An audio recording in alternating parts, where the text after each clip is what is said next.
Ketemu lagi di Sportmania. Sebelum menonton, jangan lupa untuk selalu tekan tombol subscribe dan loncengnya dulu untuk mendapatkan info terupdate dari Sportmania.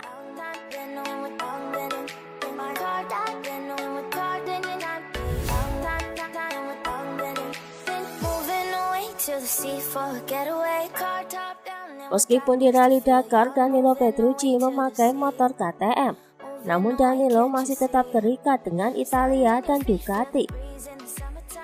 Hal itu terungkap ketika sebelum memulai balapan Dakar, Luigi Dalinya menelpon Petrucci dan memberikan pesan kepadanya.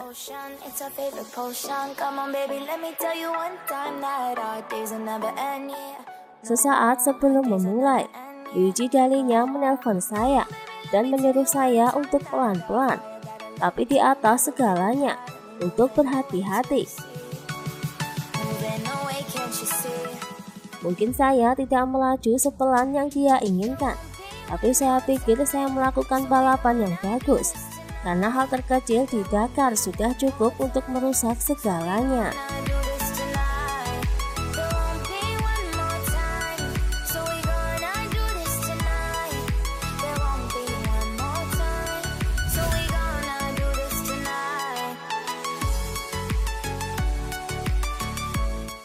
Pada hari Kamis kemarin, Red Bull KTM Factory Racing meluncurkan livery barunya untuk musim 2022. Brad Binder, Miguel Oliveira, dan dua rukinya Remy Gardner dan Raul Fernandez akan membela tim KTM pada musim ini.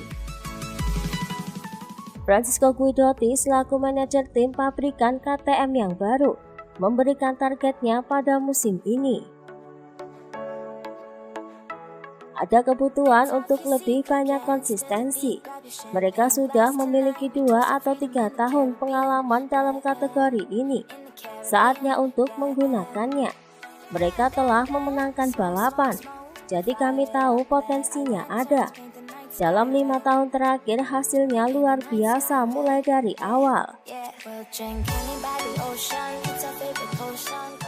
Sedangkan Hervé Poncharal mengungkapkan tak mau muluk-muluk untuk debut pertama pembalap rukinya. Kami tidak mengharapkan gelar, tetapi tujuan pertama adalah Rookie of the Year, ditambah beberapa hasil penting, mungkin di 10 besar atau mengapa tidak di 5 besar. Dengan 2 pembalap seperti Remy dan Raul, kami bermimpi besar.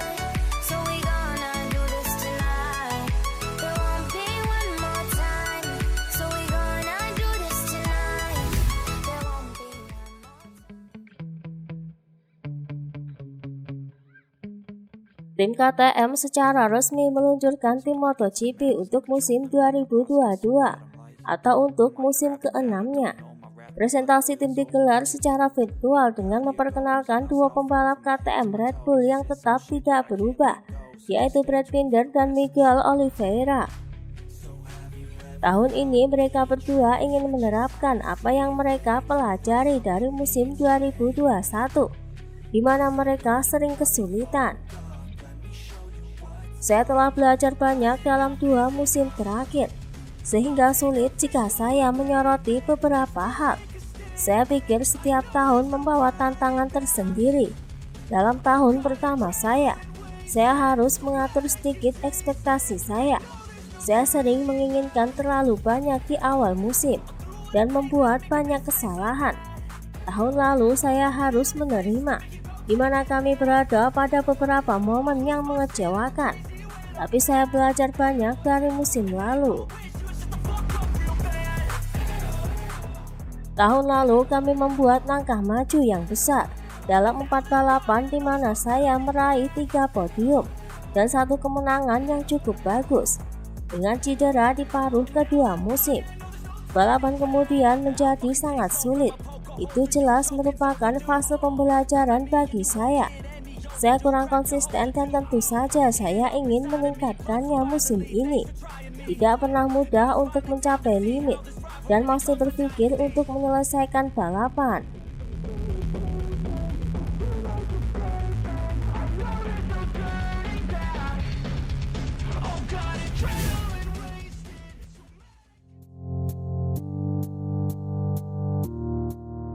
Kabar baik telah datang dari Marc Marquez jelang MotoGP 2022 dimulai. Marc Marquez dikabarkan akan comeback pada tes pramusim MotoGP 2022 yang digelar di Malaysia dan Indonesia awal Februari mendatang. Kepastian ini telah diumumkan oleh pihak Honda setelah menjalani tes medis pada tanggal 24 Januari. Marc Marquez diizinkan untuk kembali ke trek MotoGP. Senin lalu 24 Januari, Marquez menjalani pemeriksaan medis lagi yang menegaskan bahwa perawatannya telah sukses total.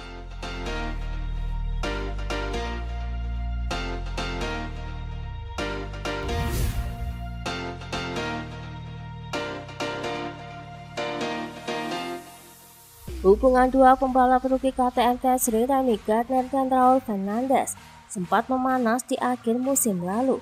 Hal ini dikarenakan Remy berhasil memenangkan juara dunia Moto2 dengan hanya selisih 4 poin saja dari Raul. Padahal secara statistik Raul lebih unggul dalam hal kemenangan, podium dan pole position.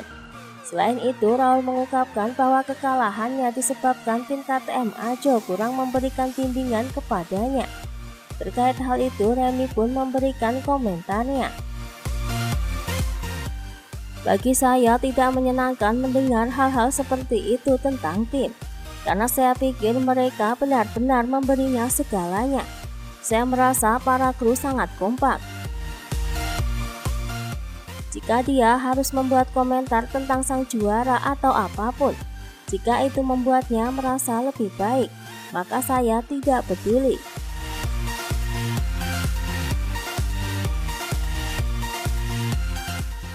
Lebih lanjut, ketika ditanya apakah perselisihan kecil kemarin akan mempengaruhi hubungan mereka di pedok KTM T3 pada MotoGP 2022, dengan tegas Gardner membantahnya. Saya pikir memiliki dia sebagai rekan setim juga sangat baik untuk saya. Saya belajar banyak darinya. Dan saya yakin dia belajar banyak dari saya. Saya pikir itu sebabnya kami begitu cepat dan dominan sebagai sebuah tim. Tidak apa-apa dengan saya bahwa kami terus berbagi garasi. Saya senang.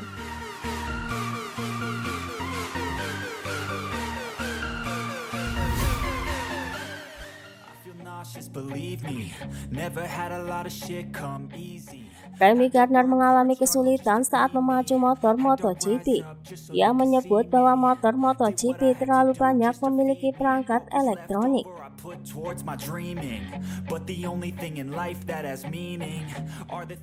Terlalu kompleks, sulit dipelajari dan diatur sesuai kebutuhan. Saya tidak akan mengatakan bahwa sulit untuk memahami elektronik, melainkan bagaimana menggunakannya dan bagaimana berkomunikasi. Saya pikir dibutuhkan sedikit waktu untuk mengikat antara kamu dan telemetri dan strategi kamu.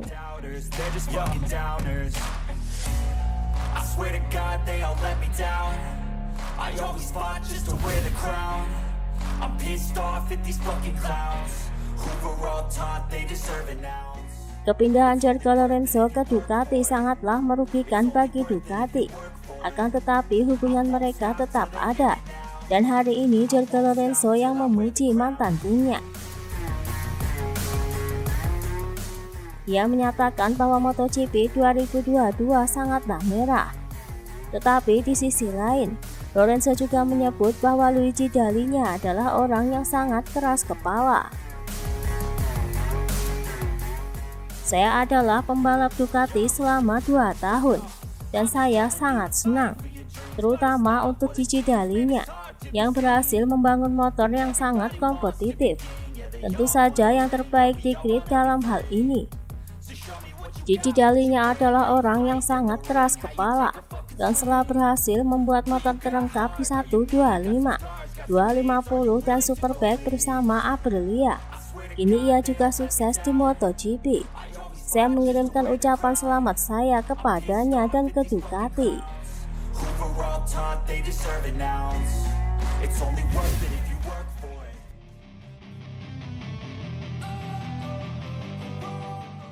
Alex Espargaro awalnya kesal dengan Dovi ketika tidak menerima pinangan Aprilia sebagai pembalap reguler dan memilih tim Petronas. Akan tetapi dalam wawancaranya bersama Speedweek beberapa waktu lalu, ia menyatakan sebaliknya. Dovizioso adalah seorang pembalap yang sangat saya hormati. Saya selalu berkata bahwa Dovi adalah idola saya. Saya tahu dia memang tidak meraih banyak kemenangan seperti Marc Marquez atau Valentino Rossi. Tapi saya mengagumi cara kerjanya dan bagaimana memahami balapan. Dia selalu berada di ambang batas dengan sumber daya yang dia miliki dan membuat sangat sedikit kesalahan. Akan menyenangkan punya dia sebagai rekan setim, tapi ternyata dia tekan kontrak di tempat lain. Saya lebih baik tidak mengatakan apa-apa soal itu. Itulah tadi beberapa informasi dunia MotoGP yang bisa kami sajikan. Terima kasih telah menonton video ini. Selalu ikuti informasi MotoGP kami lainnya. Salam Sport Mania. I'm a human being, cover them with tattoos so you can't see. Knew it from the start, you had problems with me and the things I could